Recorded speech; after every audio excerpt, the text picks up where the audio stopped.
Have you ever wondered what your life will look like when you're older? Maybe you've watched your parents or grandparents struggle with the decision to move into a nursing home, or perhaps you're facing that choice yourself right now. The thought of losing independence can be terrifying, but what if I told you there's another way? Today, we're going to explore 7 incredible stories of people who chose a different path. They're not just surviving in their golden years, they're thriving. And more importantly, they're doing it on their own terms. Before we dive deep into these inspiring stories, I want to invite you to join our growing community of wisdom seekers. If you find value in today's message, please hit that subscribe button and turn on notifications. Every day, we share powerful insights about living life to the fullest, no matter your age. Now, let's talk about something that might surprise you. 90% of adults over 65 want to stay in their homes as they age. Yet, so many feel pressured into nursing home care simply because they don't know their options. Today, we're going to change that narrative. Traditional nursing homes serve a purpose, and for some, they're absolutely the right choice. But they're not the only choice. When you consider that the average nursing home costs over $8,800 per month for a private room, that's more than $105,000 per year, it's worth exploring alternatives. But beyond the staggering financial burden, there's an emotional cost that's much harder to measure. I recently spoke with Margaret, an 83-year-old retired teacher, who shared her perspective. They wanted to put me in a home where someone else would decide when I eat, when I sleep, when I can see my family, she told me, her voice trembling slightly. I wasn't ready for that. I'm still not ready for that. This brings us to our first inspiring story, one that completely changed my perspective on aging and independence. Meet Sarah Thompson, an 82-year-old former librarian who's revolutionized the way we think about aging in place. Sarah transformed her traditional home into what she lovingly calls her smart sanctuary, and her story might just change everything you thought you knew about aging. People think technology is just for the young, Sarah tells me, laughing as she adjusts her smartwatch. But it's actually perfect for seniors who want to stay independent. 3 years ago, when Sarah's children started expressing concerns about her living alone, she didn't just resist, she innovated. Walking into Sarah's home feels like stepping into the future, but with all the warmth and comfort you'd expect from a beloved family home. Watch this, she says proudly, her eyes twinkling. Alexa, good morning. As if by magic, her curtains glide open, gentle lighting fills the room, and her daily schedule appears on a sleek digital display. It's like having a personal assistant who never takes a day off, she explains. But Sarah's smart home is about much more than convenience. Through carefully chosen technology, she's created a comprehensive safety net that gives both her and her family peace of mind. Voice-activated assistance helps her manage everything from medication reminders to emergency calls. Motion sensors throughout her home can detect falls, while smart doorbells with video features let her see visitors before opening the door. Her health monitoring systems, including a smartwatch and blood pressure monitor, sync directly with her phone and can share data with her doctor. Dr. Emily Chen, a geriatric care specialist I consulted for this story, explains it perfectly. What Sarah has done is brilliant. She's using technology not just for convenience, but as a comprehensive safety net that can add years to independent living. The beauty of Sarah's approach is that it's both scalable and adaptable. You don't need to transform your entire home overnight. Starting with basic smart home devices like speakers and video doorbells can make a significant difference. As Sarah puts it, the best part is that my children worry less, and I feel more in control than ever. Technology didn't make me dependent. It made me more independent. But technology is just one piece of this fascinating puzzle. Coming up, we'll meet James, who found a completely different solution to maintaining his independence. His story shows us that sometimes the key to aging gracefully isn't about what you have. It's about who you know and how you connect with them. Let me introduce you to James Morrison, our second inspiration, who discovered that the secret to aging independently lies in the strength of community. At 79, James has created what he calls his living network, a vibrant web of connections that keeps him active, engaged, and most importantly, living life on his own terms. You know what's funny? James tells me, settling into his favorite armchair by the window. Everyone thought I'd be lonely living alone. Instead, I'm busier now than I was during my working years. His warm chuckle fills the room as he checks his tablet, reviewing his packed social calendar. James's journey began 3 years ago when his wife passed away. His children, worried about him living alone, suggested a retirement community. But James had a different vision. "I didn't want to leave the neighborhood where I'd spent 40 years building memories," he explains. "So instead of moving to a community, I decided to build one around me." And build he did. James's approach to independent living is nothing short of revolutionary. Every Monday morning, you'll find him leading a virtual book club with seniors from across the country. Tuesday afternoons are reserved for his local walking group, where neighbors of all ages gather for exercise and conversation. Wednesdays, he hosts what he calls Tech and Tea sessions, where younger neighbors help seniors navigate their devices while enjoying fresh-baked cookies. "The key," James explains, leaning forward in his chair, "is to create reciprocal relationships. I'm not just receiving help, I'm giving it too." Last week, I taught my young neighbors' kids about victory gardens from World War II. Their mother helps me with grocery shopping. It's a beautiful exchange. Dr. Sarah Martinez, a social gerontologist, emphasizes the significance of James's approach. What James has created is exactly what aging research shows we need. Social isolation is as dangerous as smoking 15 cigarettes a day for seniors. By building these meaningful connections, he's not just maintaining his independence, he's protecting his health. But James's network extends beyond in-person connections. He's embraced digital platforms to expand his social circle. Through apps like Meetup and Facebook groups, he's connected with other history enthusiasts, joined virtual chess clubs, and even started learning Spanish with an online group of senior language learners. "People think the internet is isolating," James says, showing me his latest video chat with a friend in Australia, "but it's all in how you use it. Technology has brought the world to my living room." What makes James's story particularly powerful is how accessible his approach is. You don't need expensive equipment or complicated systems. All you need is the willingness to reach out and the creativity to build connections in new ways. Here's what James suggests for those wanting to follow his path. Start small. Join one local group or online community that interests you. Offer your skills or knowledge to others. Accept help when needed, but always look for ways to give back. Most importantly, remember that community building is a marathon, not a sprint. But perhaps the most touching aspect of James's story is how it's transformed his relationship with his children. "They used to call every day to check if I was okay," he says with a smile. "Now they call to ask what I'm up to because they can't keep track of all my activities." As we transition to our next story, remember James's powerful message. Independence doesn't mean doing everything alone. Sometimes, the strongest form of independence comes from building the right connections. Speaking of connections, our next story introduces us to Maria, who discovered that maintaining independence sometimes means reimagining the very space we call home. Her innovative approach to home modification might just change the way you think about aging in place. Maria Rodriguez, at 85, lives in what she lovingly calls her evolving home. Walking through her front door, you'd never guess that every inch of this charming house has been thoughtfully modified to support independent living. It's not a medical facility or an assisted living unit. It's simply a smart, adaptive home that grows and changes with its owner. People think adapting your home means installing ugly hospital equipment, Maria says, running her hand along a beautifully carved wooden handrail that doubles as an art piece. But who says safety can't be stylish? Her infectious laugh echoes through the sunlit living room, where elegant furniture has been carefully positioned to create wide, clear pathways. Maria's journey to creating her adaptive paradise began 5 years ago after a minor fall. "That wake-up call could have sent me to a nursing home," she reflects, settling into her ergonomic armchair. "Instead, it inspired me to reimagine what my home could be."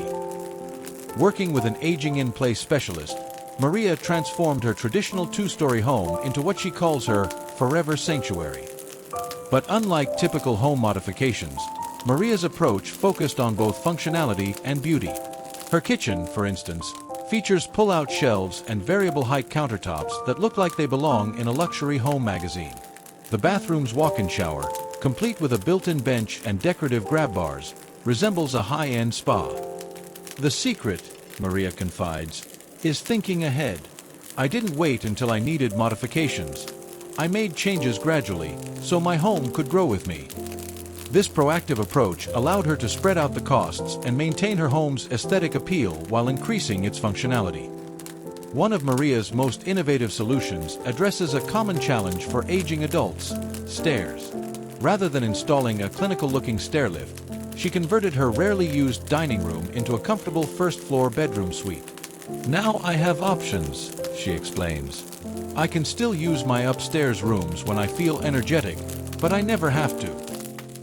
Dr. Michael Chong, an expert in universal design, praises Maria's approach. What Maria has created is a masterclass in adaptive living. Her modifications aren't just practical, they're beautiful and sustainable.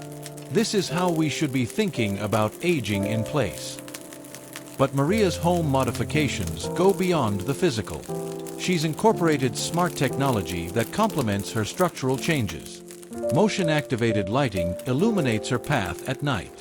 A smart doorbell with video capabilities lets her see visitors before opening the door. Even her garden has been reimagined with raised beds and vertical planters that allow her to continue pursuing her passion for gardening without straining her back. The best modifications, Maria explains, are the ones you don't notice until you need them.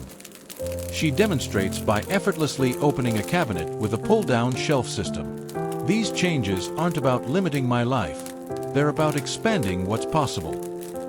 The cost of Maria's modifications was significantly less than a year in a nursing home. She worked with a certified aging-in-place specialist to prioritize changes and implement them over time.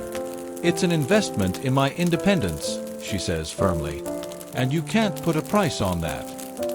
Perhaps the most remarkable aspect of Maria's story is how her modified home has become a model for others in her community.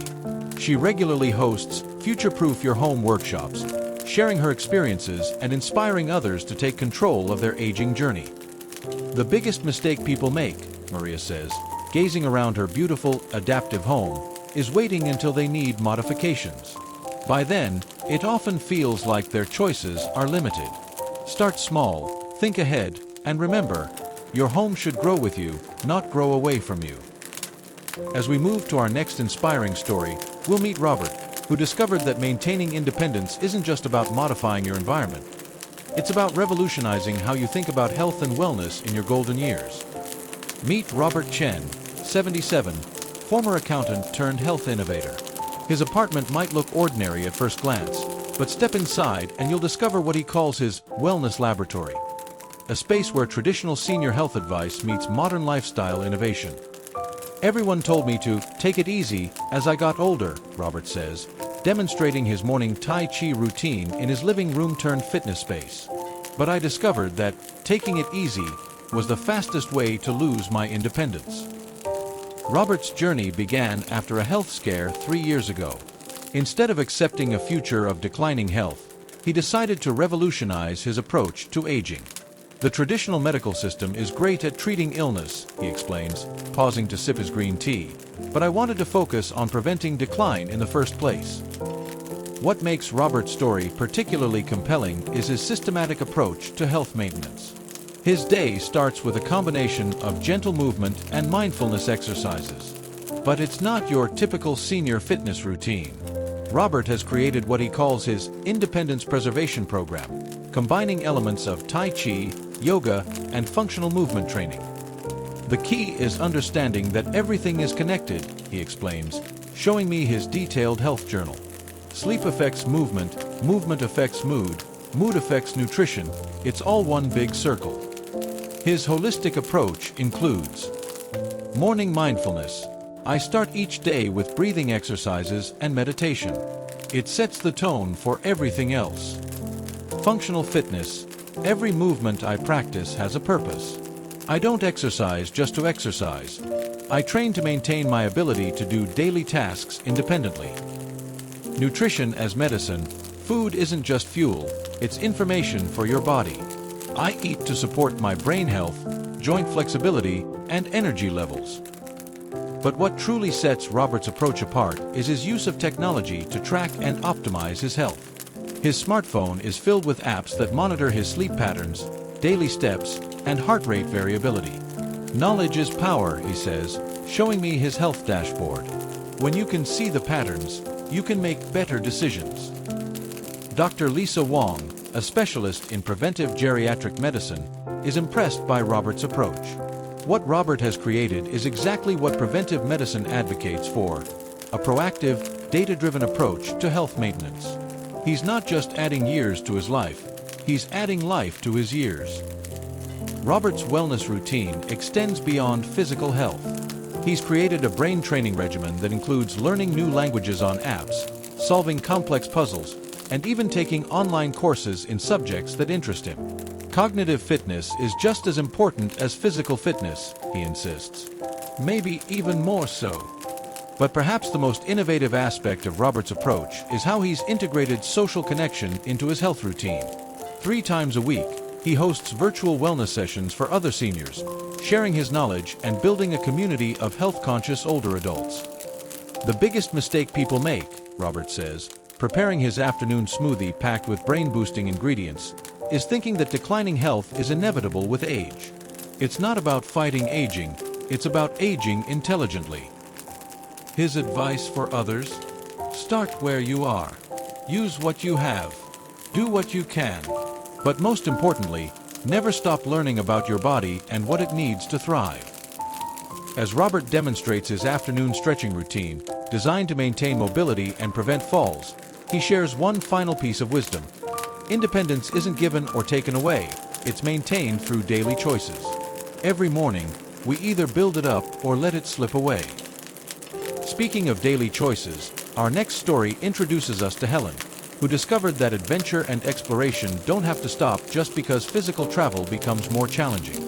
Her innovative approach to experiencing the world from home might just change how you think about the possibilities of aging.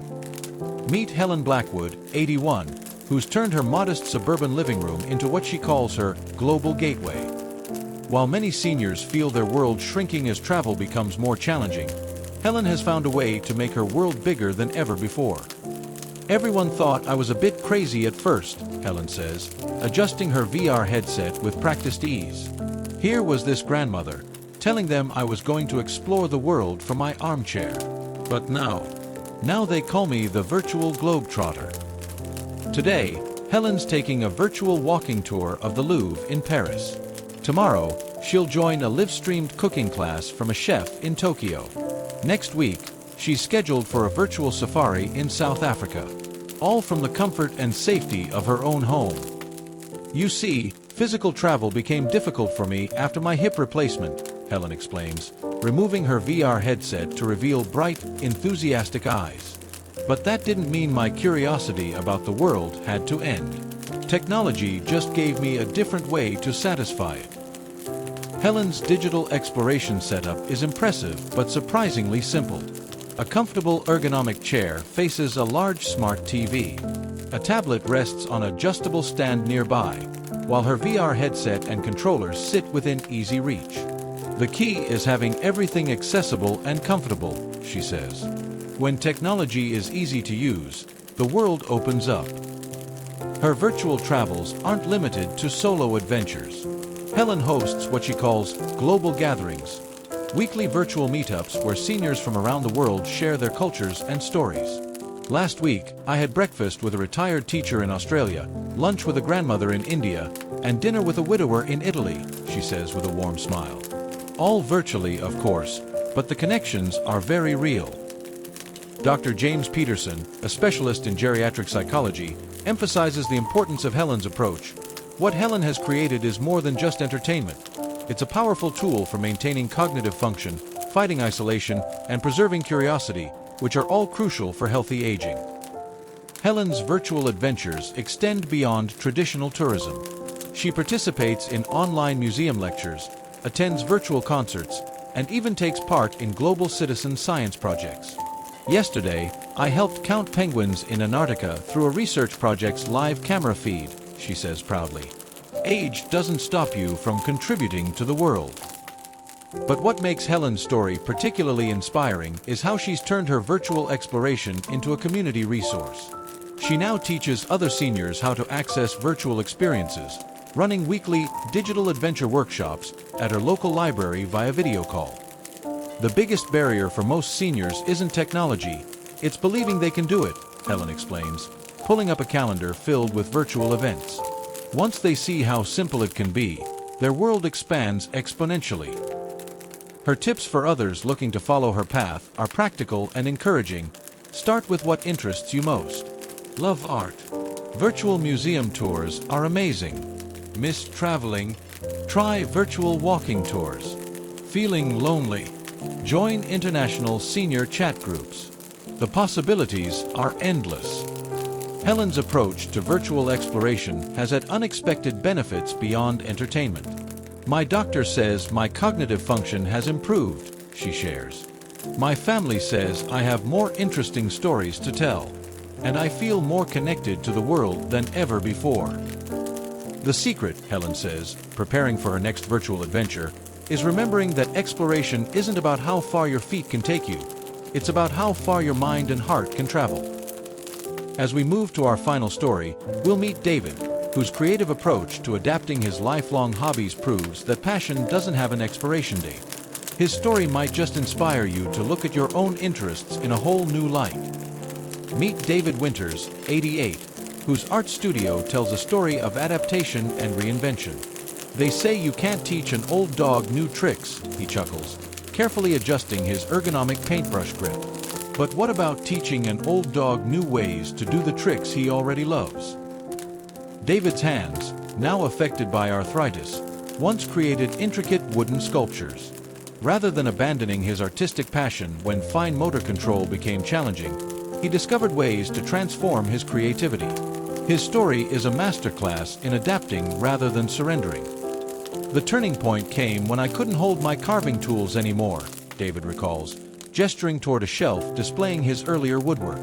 I had two choices: give up art entirely or find new ways to express myself. I chose the latter. Today, David's studio is a testament to creative adaptation. Easels are fitted with special clamps and supports. Brushes have modified handles. A digital tablet with a stylus allows him to create art on days when traditional materials prove too challenging. Every tool here has been adapted or reimagined, he explains. But the creativity, that remains unchanged. What makes David's approach remarkable is his willingness to embrace both traditional and digital mediums. Some days, I paint with watercolors.